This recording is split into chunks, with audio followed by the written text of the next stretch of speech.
In this video, I'm going to show you exactly how to connect ChatGPT to CalorieCam in just a few simple steps.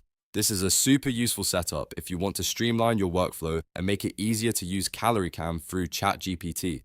If you find this helpful, make sure to hit the like button and subscribe for more quick tutorials just like this. Alright, let's jump right in. First, open ChatGPT in your browser. You can do this by going to chatgpt.com. Once you're on the ChatGPT homepage, look at the bottom left corner and click on your profile icon. From there, open Settings. This is where ChatGPT keeps all of its app and connector options. Inside Settings, find and click on Apps. This section is used for connecting external tools and services to ChatGPT. After that, click on Add More. This will open the app directory where you can search for the specific app you want to connect. Now, use the search bar and type in the app name. In this case, type CalorieCam. As soon as it appears in the results, click on CalorieCam to open the app page. On the app page, you'll see a Connect button. Click Connect to start linking the app with ChatGPT.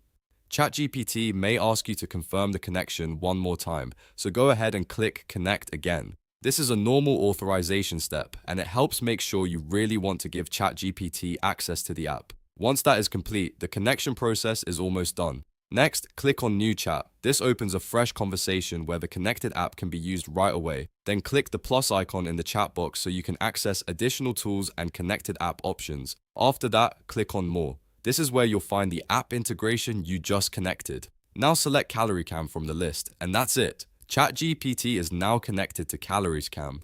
You can start using the connection inside your chats and continue your workflow much more efficiently. If this tutorial helped you out, please give it a like and subscribe to the channel for more step-by-step AI and software guides. Thanks for watching, and I'll see you in the next video.